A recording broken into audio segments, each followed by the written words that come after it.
This is Nick. This is Jack. It's Tuesday, TBOY, Tuesday, July 2nd. And today's pod, it is the best one yet. It's a TBOY. The top 3 pop business news stories you need to know today. All right, Jack, we're wearing the same Slam & Salmon sweaters, but what else is going on? How's your weekend, my friend? So this weekend I went weeding. Interesting. Like I picked weeds, and I had Wilder as my little assistant.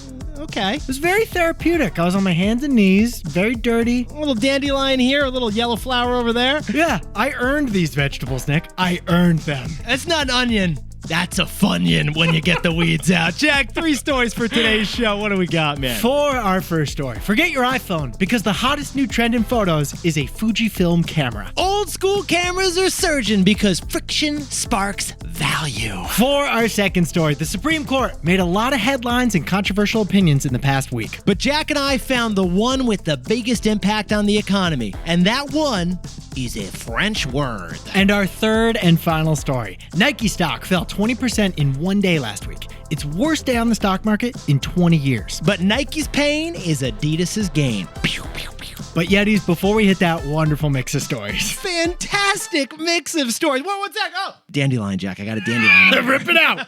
Get rid of it. Get it out. Root and stem. Root and stem. All right, what do we got, Jack? What do we got? Yesterday, we calculated how many of these men in finance there actually are in the world. Yeah, it's the song of the summer, so Jack and I jumped in TBOY style and we crunched the numbers for you. Turns out there's 672 men in finance with blue eyes, a trust fund, who are 6'5". But only 215 of those men are single. Now, this entire men in finance meme is based on remixes, right? So Jack and I were talking over the weekend and we decided, hey, why don't we remix our own remix for today's pod? What about a woman in finance? Blue eyes, trust fund, 6'5". How many of these women in finance, blue eyes, trust fund, 6'5" are there out there, Jack? According to the Labor Department, 4% of U.S. women work in finance. And according to the Academy of Ophthalmology, 27% of those women have blue eyes. And according to the Wall Street Journal, 2% of Americans have a trust fund. And according to the National Center for Health, only 0.03% of women in America are 6'5".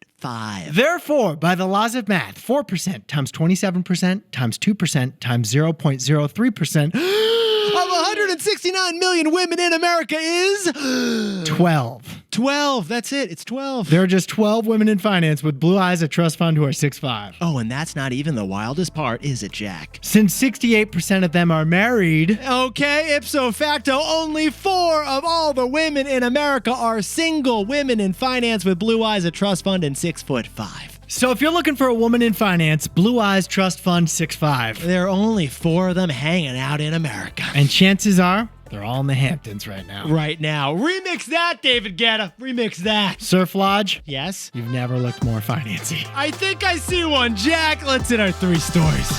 15 years before this song, 2 boys from the Northeast met in a dorm. They had an idea to cause a cultural storm. It's the best one yet, but the best is the norm.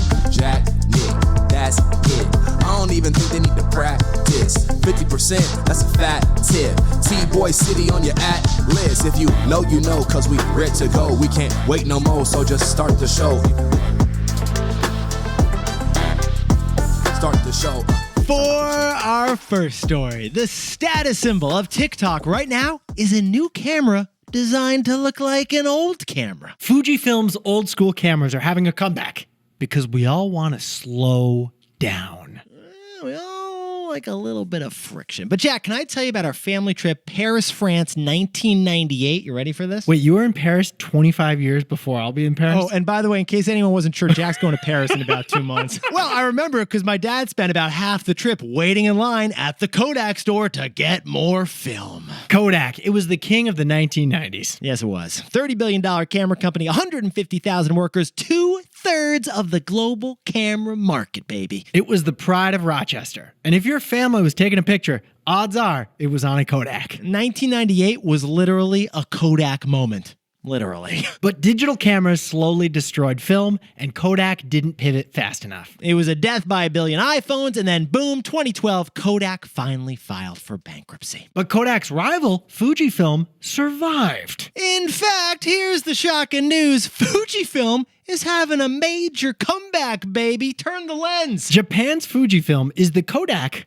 of the rest of the world. But here's the interesting thing. Fujifilm, unlike Kodak, did not go bankrupt. Because Fujifilm pivoted to medical imaging to save themselves. And then here's the latest shocker of all those shockers. Jack, what do we got? Fujifilm's camera business is back, and it's now the biggest moneymaker for the company once again. Get this, the physical old school cameras over at Fujifilm, that division made 100 billion yen in profit last year. Jack, could you sprinkle on a little Forex for us over there? That's nearly $1 billion in annual profit. It's a hefty number. And it's about a third of Fuji's entire profits. And how did Fujifilm pull off such a dramatic comeback in their camera business? Well, funny thing, Jack, they did something less new and a little bit more old. They did it by designing a modern camera to look old-fashioned. Jack and I are talking about the X100 Fujifilm camera, which, what is this exactly, Jack? This is the hero product for Fujifilm right now. It's a camera modeled to look like a 1998 camera, the one your dad was waiting in line for. Yeah, exactly that one. And honestly, like Jack and I tried to jump in TBOY style here, but we couldn't because that Fuji camera is sold out. They're sold out everywhere, even though they look like they're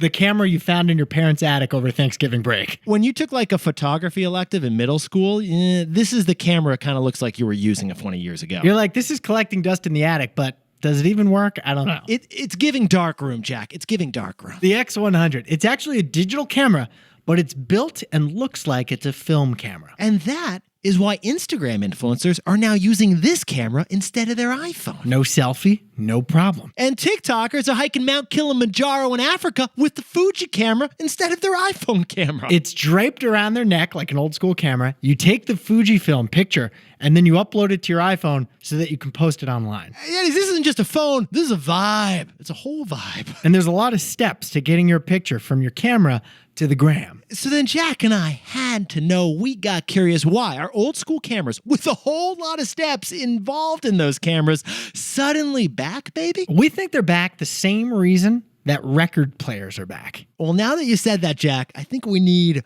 a record scratch. I'm not sure if that's metaphorically accurate, actually, for the story. Trey, can we do a record scratch for the heck of it? So, Jack, what's the takeaway for our buddies over at Fujifilm? Old school tech is surging because friction sparks value. Friction sparks value. Yetis, this is not just a nostalgia trend. This consumer trend, it actually hits at something more fundamental, more human, more innate. One analyst in Tokyo put it best, explaining Fujifilm's comeback. They said that the friction of the Fujifilm camera creates value. Because, Bessie, when something is too easy, it loses value. Less effort, less merit. But if you have to work to create something, then you feel that you've earned it, so it has more value to you. Yeah, one sec, Check. I actually got to replace the film. Just gonna pause the pod for a sec. I got to change the film and then update the lens and then scratch the image. Yeah, it's like catching a fish and then eating it. That fish just tastes better because you caught it. You put a higher value on the sourdough that you made from scratch than the one that you bought in the store. You have more pleasure listening to a record than tapping the same song on your iTunes. And we're finding more value in photos created with the friction of pulling out a Fuji camera. And less value on the limitless photos you flick through frictionlessly from your freaking phone. And that is the fundamental reason for the return of the old school camera. Fujifilm captures it. When you have to work to get something, yeah, it's more satisfying. Friction. Friction sparks value. For our second story, the Supreme Court is all the conversation today, but Jack and I found one decision that nobody's talking about. The Supreme Court's decision to end regulators' ability to regulate.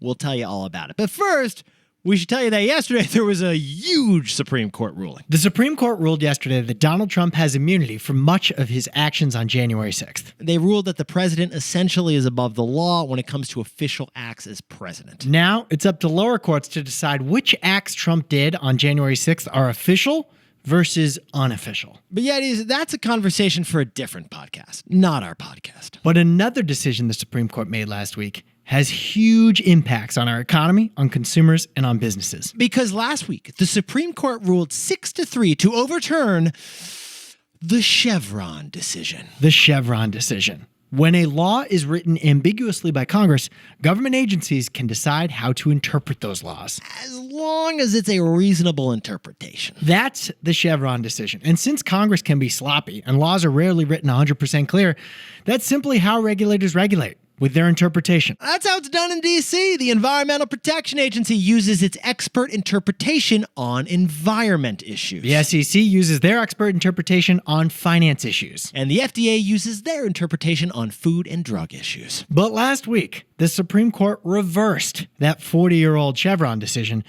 and the consequences for our economy are huge. Now, besties, pause the pod for a sec, because this is a complex ruling. Nick and I found a way to understand that ruling, and we found it with an airplane flying over Yosemite National Park. Yeah, we're going to explain it to you using an airplane and Yosemite. So, Jack, let's talk about the National Parks Overflights Act. What are we talking about exactly? A law passed in 1987. The goal was to protect the national parks from noisy airplanes overhead. Noise pollution, because nothing ruins a family trip into the wilderness quite like the roar of a 747. So Congress directed the Department of Interior and the FAA to restore natural quiet to America's national parks. Okay, but here was the big question back in 1997. How loud is too loud? Yeah. What if it's a tiny airplane that's way up there? Is that acceptable? What if it's a really far away airplane and you can barely hear it from the Yosemites? So Congress didn't explain these details. They let the Department of the Interior and the FAA decide how to regulate their intentions into reality. And the Department of Interior, an agency of the government, came up with some rules and regulations that we've been following for the last 40 years. But here's the update, Yetis. With the Supreme Court's newest decision, the Department of the Interior can't do what we just described. Whatever rules the Department of Interior decided could now get challenged by the airlines and overruled based on last week's decision. That's a huge change. And according to the Washington Post, lobbyists are now lining up to sue federal agencies in the hopes of overturning other regulations. And this idea could be extended to any bill that Congress has passed. Even the Clean Air Act, the biggest environmental law in America's history. So like the Environmental Protection Agency's rules for enforcing the Clean Air Act, that could all now be challenged and all overturned. Every regulation is ripe for overturning unless it was perfectly dictated by the law. Because of this one Supreme Court ruling that affects the entire economy. So Jack, what's the takeaway for our buddies who are everyone in America? The era of laissez faire is now upon us. Our economy's rulebook just got slashed. Yet he's laissez faire, the only French thing universally loved by conservative policymakers out there. Laissez faire. It's a French term for not interfering, and it's loved by people who think the government should not interfere. It means when it comes to interfering should be not possible. The Wall Street Journal editorial board loves laissez faire. They love free markets, and they're thrilled by this ruling, calling it a win for freedom. Well, the Wall Street Journal says that Congress will have to legislate more clearly as a result. And therein lies the issue. Our hyper-divided Congress doesn't pass legislation like they used to. Oh, and ruling with perfect clarity on things like AI or climate change or really complex stuff, that is nearly impossible. That's why the result of this Supreme Court decision is so huge. It's going to bring us a much more laissez-faire economy with fewer regulations. A laissez-faire economy. Less regulation, less protection of the environment, less protection of consumers. More laissez-faire. More freedom for businesses to do what they please with fewer rules to worry about. For our third and final story, as Nike falls, the swoosh's pain is Adidas's gain. We'll tell you the 3 reasons why the sneaker industry is getting rearranged like your shoe drawer.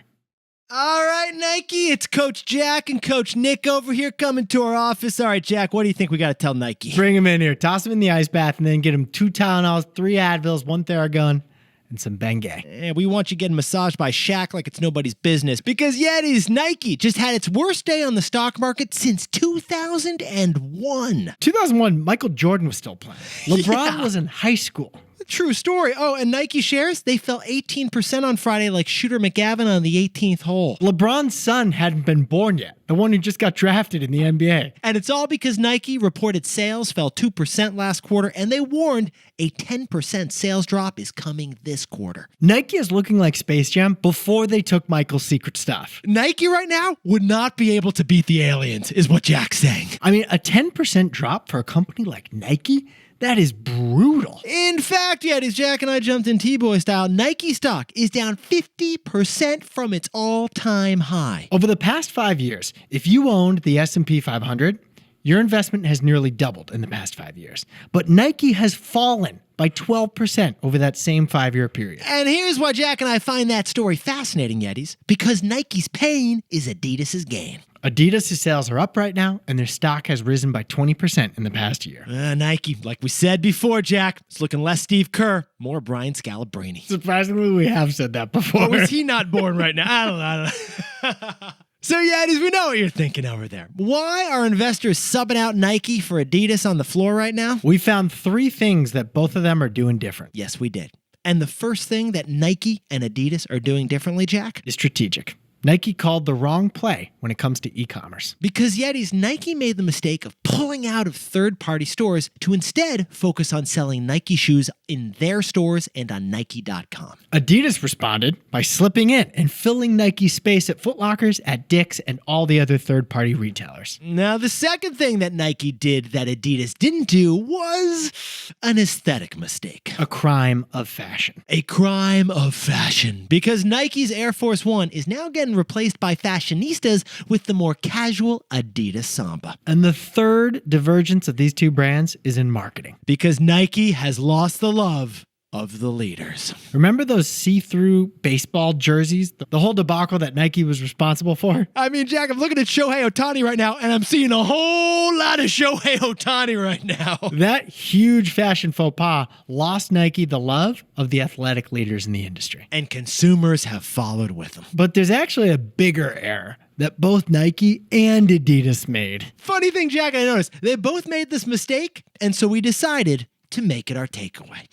So, Jack, what's the takeaway about our buddies over in the shoe industry? If you're not in their ears, you're not in their minds. Now, Yetis, Nike and Adidas, they are both fantastic at marketing. You see the Nike and Adidas ads every other subway, like it's everywhere. You always see their commercials. But consumers don't choose what to purchase based on what they see. They choose what to purchase based on what they hear. Bessie's great story in the Wall Street Journal last week about how Nike and Adidas both lost the local running club. Those casual running clubs of America, where the runners influence what the shoe buying trends of the moment are. You have a friend who's in one of these running clubs because they've told you they're in one of these running clubs. They have really skimpy shorts, I've noticed. It's a vibe, Jack. But Yetis, according to one running club in Portland, Oregon, Nike running reps only run with that club like once a year now. That's a drop. But that running club in Portland sees reps from Hoka, On, Brooks, Asics, and other fast-growing running shoe rivals 4 times a year. Not once a year, 4 times a year. And those run club runners, they're the ones working in the shoe stores. They're the ones advising friends, and they're the ones who are writing all the sneaker blogs. And since Nike hasn't been around, those runners are driving sneakers from Nike to upstart shoe companies. And honestly, Jack and I have experienced this, haven't we, Jack? I went to a running shoe store in Essex. They didn't even consider showing me Nikes. They showed me all the other products because that's what the runners are running with. I was told to try on Hokas and Ons, and I ended up with a pair of Ons. Nike wasn't even in the running yesterday. They sold me Brooks. They didn't even know my son's name was Brooks. Because Yetis, Brooks and other upstart brands, they were in the runners' ears, while Nike was not. And if you're not in their ears, you're not in their minds. Jack, can you whip up the takeaways for us for TBOY Tuesday? Fujifilm made $1 billion profit on cameras last year as the friction-full photo taking is trending. The friction, it is part of the experience because friction sparks value. For our second story, a Supreme Court decision last week will likely result in hundreds of rules and regulations being struck down. It's a new era of laissez faire. The rules of the U.S. economy are getting slashed. And our third and final story. Nike's pain is Adidas's gain, but they're both losing out on runners these days. Brooks, On, Hoka, Asics, they're all chirping in the ears of runners these days, but Nike is a no-show at the run clubs. And if you're not in their ears, no, you're not in their minds. And that's why Jack and I are in your ears. But Yetis, this pod's not over yet. Here's what else you need to know today. First, Boeing is dropping $4.7 billion to buy Spirit Aerosystems not Spirit, the airline carrier. We should point that out. Not Spirit Airlines. Spirit is the company that actually makes the body of a Boeing airplane, including the door plug that blasted off earlier this year. Where'd that thing go? Well, Yeti's Boeing used to own Spirit, but sold them in 2005 to be more profitable, outsourcing that. Yeah, it was the whole outsourcing trend. But now, not owning Spirit is probably one of the reasons why that door blasted off in the first place. So they're undoing the mistake. Boeing is refocusing on safety, so now it's going to insource the building of airplanes. Makes sense. Makes sense. And second, Inside Out 2 hit $1 billion at the box office, taking just 3 weeks to cross the milestone. It's validating for Disney, which gets its 6th Pixar movie to hit $1 billion of worldwide box office sales. Okay, did Wilder go this weekend after he's picking weeds with you, man? Yeah, he did. His first movie at the movie theater. Apparently, anxiety is the new emotion. Yeah, get that Podson some popcorn, please, next time you go. And finally, the Boston Celtics, who just won the NBA championship last month, are now up for sale. The Celtics were acquired in 2002 for just $360 million by private equity and venture capital. And Jack, what are the Boston Celtics valued at right now? Nearly 20 times as much. More than $5 billion. The Celtics are the 4th biggest franchise in the NBA, and now they're selling right after a championship, literally at a high. It's the venture capital playbook. Buy low and sell high. I think Larry Bird said it too.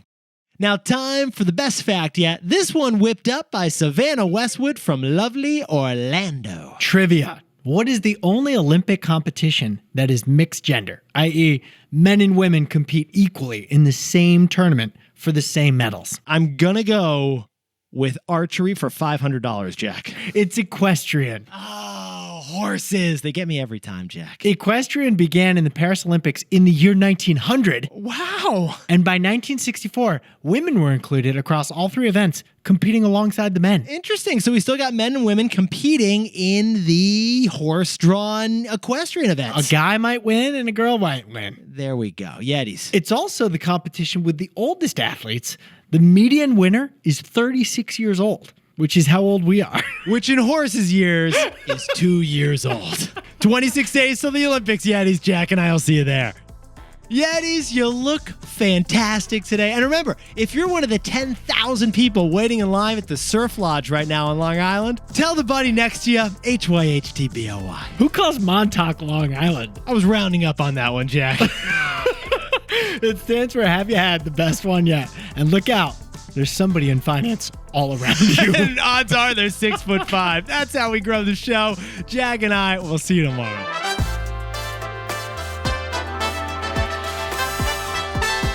And before we go, a happy 40th birthday to Yeti Austin Villalobos. Lauren's high school sweetheart, and now a new dad to baby Stella. Congratulations. And Nick Coppola in North Haven, Connecticut. Happy birthday. Celebrate that win. And alles Gute zum Geburtstag to Matthias Schilling in the Presidio of San Francisco. Jack, Matthias is an Enneagram 7, so you know what that means. Ach so. And to anyone else celebrating something today, make it a T-Boy. Celebrate the wins. This is Jack. I own stock of Disney, and Nick and I both own ETFs of the S&P 500. Oh, and Nick's son owns stock of Nike in his 529 savings account. It's down, but we'll be fine. All right, how are we going to wake him up? There's a weed. There's a weed. There's a weed. No, dude, it was very, it was pretty cool having Wilder like as my assistant. Yeah. And you know, he thought it was the coolest thing ever. Yeah, no. Yeah, it was great. Unpaid child labor is like fun.